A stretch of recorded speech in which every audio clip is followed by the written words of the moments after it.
Five friends travel to Thailand for a vacation after graduating from college. Max tries to persuade the captain to let them board his boat, even though they don't have a reservation, but he refuses.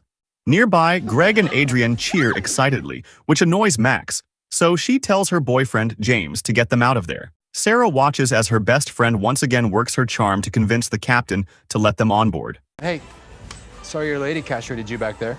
Castration's a big word, new guy. Greg suggests grabbing some beer and heading to the beach. Give it a second, Greg. You clearly don't know about the Max magic.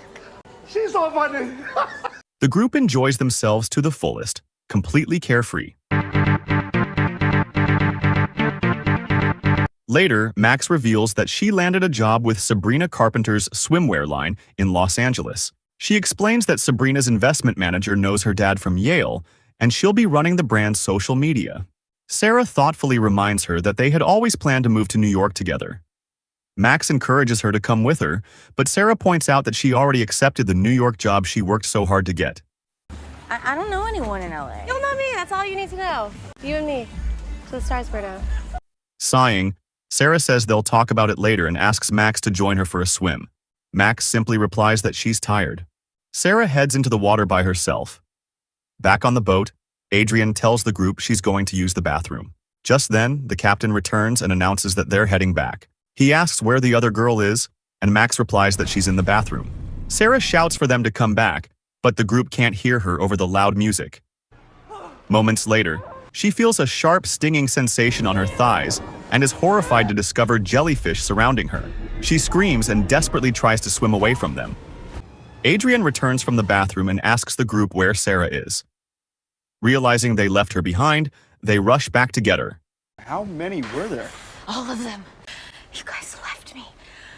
Adrian apologizes, explaining that they had no idea she was still in the water. Max admits she got confused because she was drunk and promises Sarah that she'll take better care of her.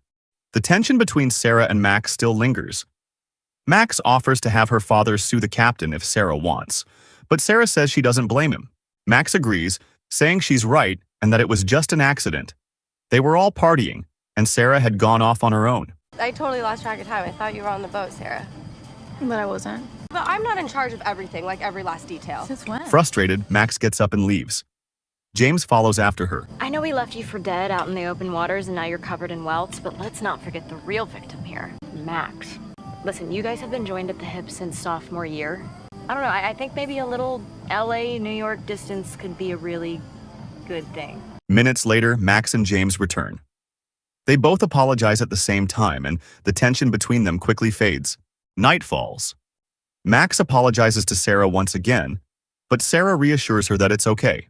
It's not just you. I've been kind of weird this week, too. Your dad. She wistfully says that her father came there for one last trip before he passed away, and that she misses him. We don't have to do the caves tomorrow if it's too much. He loved swimming in those caves. Tomorrow, the Devil's Mouth. For your dad and for all of us. Sarah tells Max that she would have dropped out of college after her father's death if it hadn't been for her, as she never let her give up. Max shrugs and says she understands the pain and struggle because she also lost her mother. Adrian invites everyone to go skinny dipping, but Sarah tells them to go ahead without her. Realizing it's because of the jellyfish welts, which would sting in the salt water, Adrian offers to stay behind. Sarah insists she'll only feel guilty if they don't go, so they eventually head into the water. Moments later, Max suddenly feels something brush against her back and screams.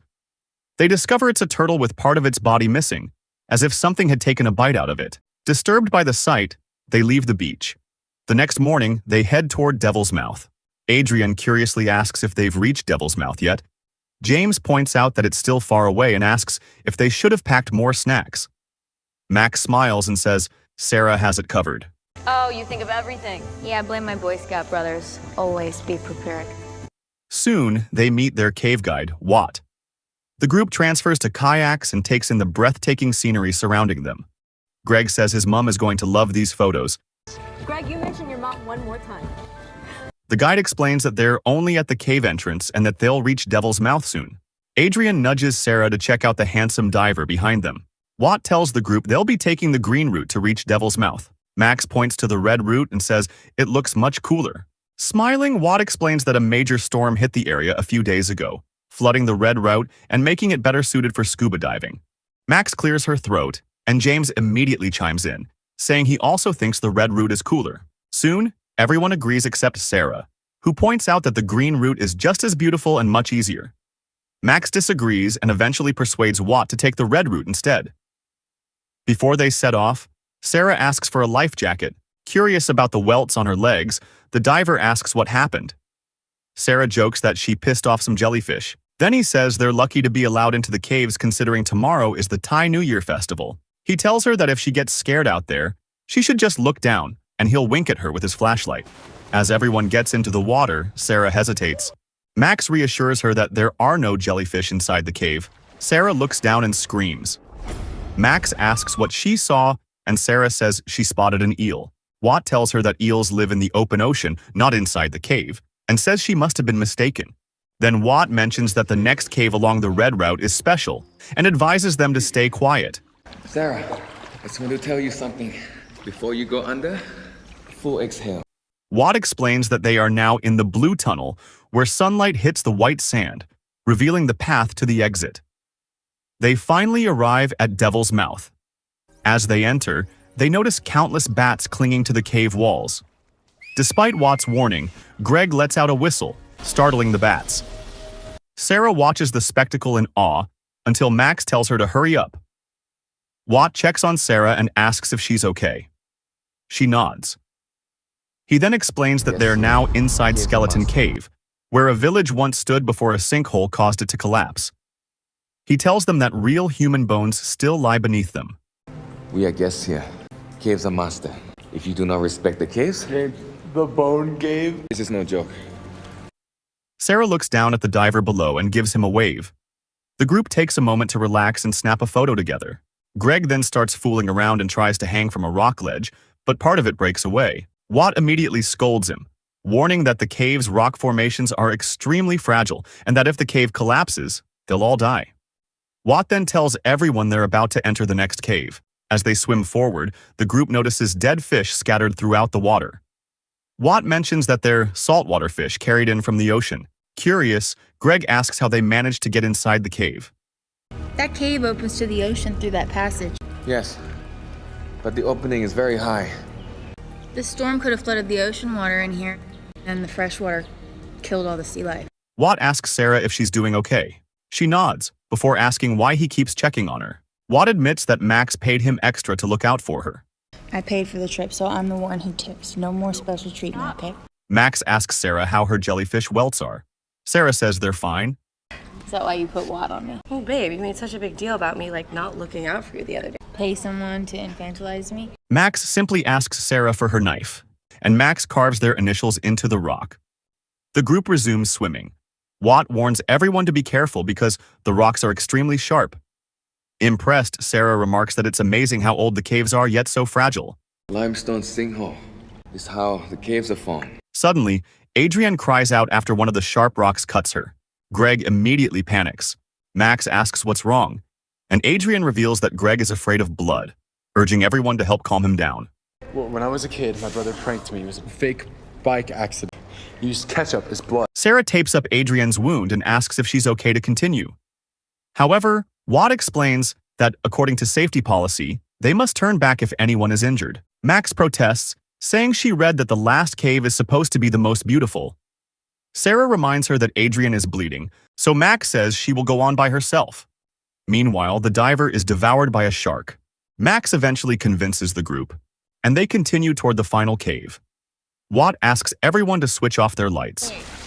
The group is left in awe as their movements make the water around them glow blue, illuminating the darkness of the cave.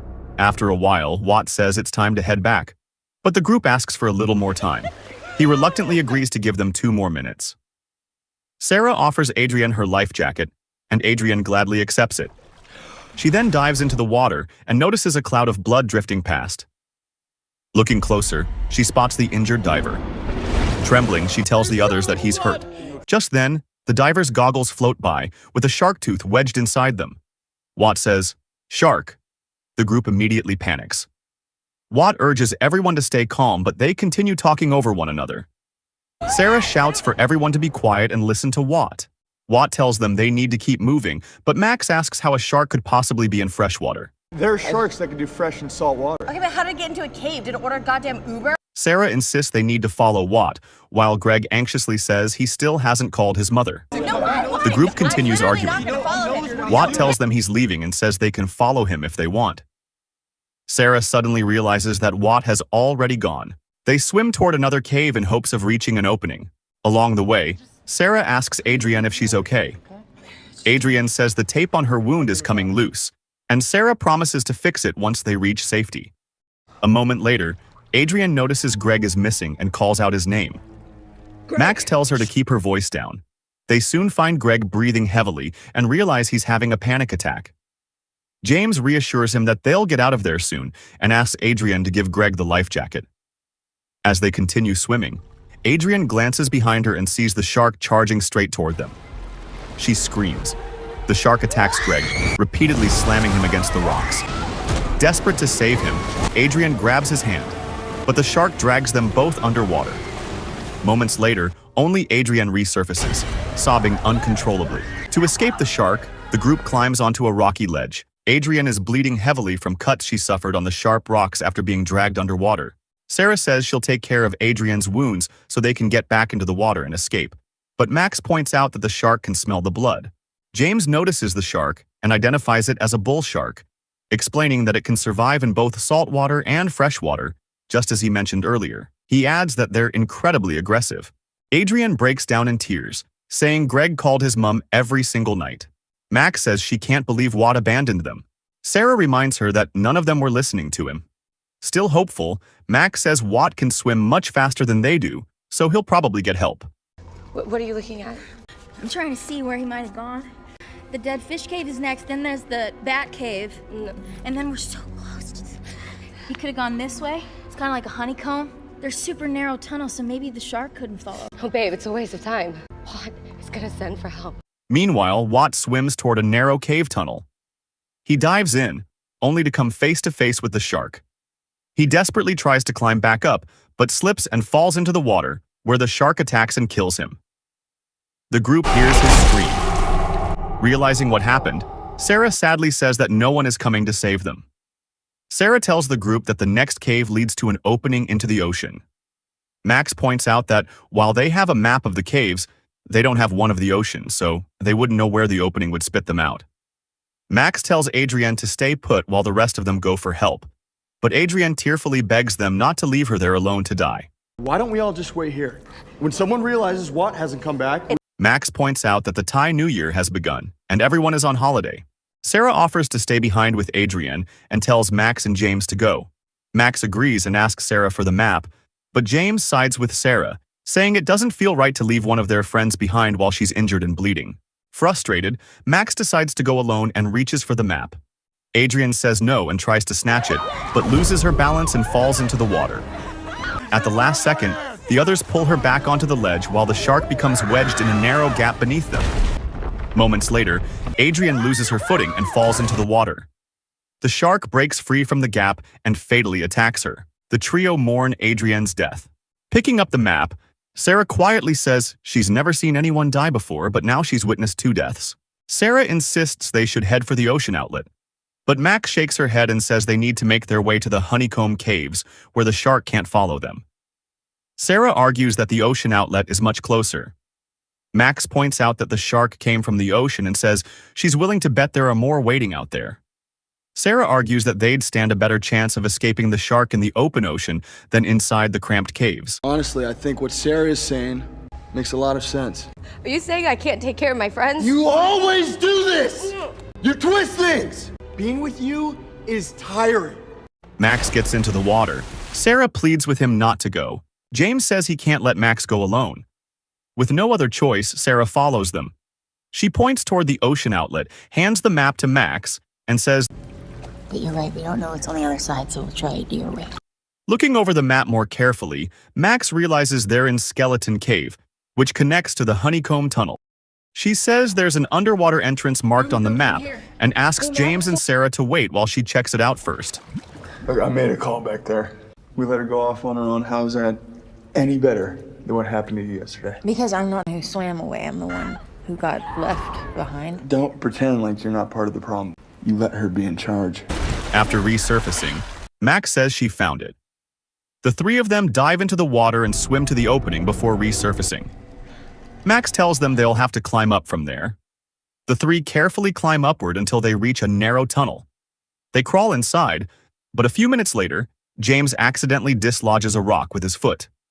A cascade of rocks crashes down, sealing off the way back. Then they hear birds chirping. Is that daylight? Excited, Max starts crawling faster, but the section of the cave beneath her suddenly gives way. Below, Sarah spots the shark and warns Max not to move. Max trembles uncontrollably as Sarah struggles to keep hold of her. Once the shark swims away, Sarah says she's going to let go, but assures Max that they'll jump in with her. Sarah asks them to wait while she dives down to assess a possible escape route. There's a tunnel down here, and it has an air pocket, and I can see it. The three dive into the water and, after swimming for about a minute, surface for air. I'm gonna swim ahead, see how far it goes. James starts telling Max that if they don't make it out alive, he wants her to know something, but Max cuts him off, insisting that they will survive. Okay, the whole tunnel has air pockets or breaks in the ceiling. They dive back underwater. While swimming, Sarah slams her knee against one of the sharp rocks. Suddenly, the shark charges at them. The three desperately scramble away before resurfacing for air. Sarah tells them they have to keep moving. As they continue swimming, the shark bites down on Sarah's fin, but she manages to break free and escape. They make their way toward the opening, but as James tries to squeeze through, a rock collapses onto him, pinning him in place. Sarah gives him her oxygen and desperately tries to break the rock. She and Max struggle to pull him free, but it's no use. James sadly shakes his head, tells Max that he loves her, and urges Sarah to keep moving. Max breaks down in tears. To calm her down, Sarah tells her to breathe through her nose. The two dive back into the water. When they surface for air, they come across Watt's half-eaten body. Thinking quickly, Sarah throws Watt's remains toward the shark to distract it. They dive underwater again, swim for a while, and eventually surface once more, climbing onto the rocks to catch their breath. That's the ledge cave where we lost Adrian. That's the Devil's Mouth. And that's the ocean outlet. We're right back where we started. Sarah empties her bag. She throws the camera into the water and sorts through her belongings, keeping only the essentials. Max asks Sarah if she blames her for James's death. Sarah says no. Max tearfully says she tried to save him. But we tried it your way, and we're back to where we started. Exit is right there, Sarah. Sarah tells Max to stay where she is while she checks the route ahead, but Max follows her anyway. She points ahead and realizes they're at the blue tunnel, the way out. The two slowly wade through the dark water, careful not to disturb the surface and attract the shark's attention. Max whispers that she can't see anything in the dark. Sarah tells her to switch on her flashlight only briefly, then turn it off again so the shark won't notice them. They see Adrienne's lifeless body. Max instinctively tries to scream, but Sarah quickly covers her mouth. You see that spot there? We're gonna hide in the stalagmites until it leaves. We can't let it follow us into the tunnel. However, Max ignores Sarah's plan and swims toward the exit. The shark immediately spots her and gives chase. Sarah desperately tries to lure it away.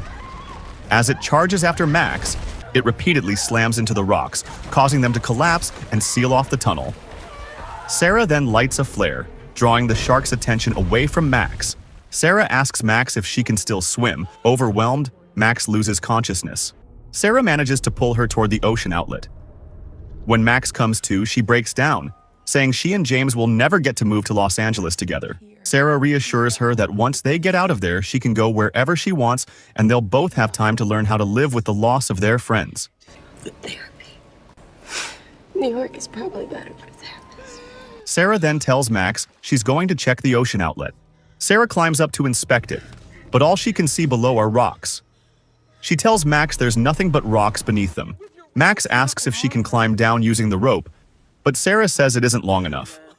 Max breaks down in tears. Sarah explains that it's currently low tide, but once the tide comes in, the water level will rise enough for them to jump safely in a few hours. She then notices Max's injured hand and corrects herself, saying she'll make the jump alone. As night falls, Sarah dreams of leaving Max behind as Max begs her not to. She wakes to find Max crying. Max says she has a feeling she's going to die down there alone. Sarah asks her to do one thing neither of them has ever done before. Trust her. So you'll send help? Of course I will. Before Sarah leaves, Max admits that her whole life she believed she always had to be the strong one for her father and her friends, but she never realized how strong Sarah truly was. Sarah nods and begins climbing up. Just as she's about to jump, Max calls out that she's coming too. Sarah sighs and hands Max the rope, instructing her to tie it tightly around her waist. Sarah secures the other end around her own waist before signaling for Max to climb up. Tragically, the shark attacks Max, pulling Sarah into the water as well. Sarah quickly draws her knife and cuts the rope connecting them. Heartbroken, Sarah breaks down in tears. This is the skeleton cave. We are guests here. Cave's a monster. This rock very weak. If it cause collapse, we die. An idea forms in her mind. She positions herself beneath the unstable rock formation and uses her blood to lure the shark toward her. When the shark leaps out of the water to attack her, Sarah jumps into the water. The cave collapses on the shark, killing it. A falling rock strikes Sarah, knocking her unconscious. Sometime later, she regains consciousness and finds another opening in the cave. She climbs up and is relieved to see a beach surrounded by trees.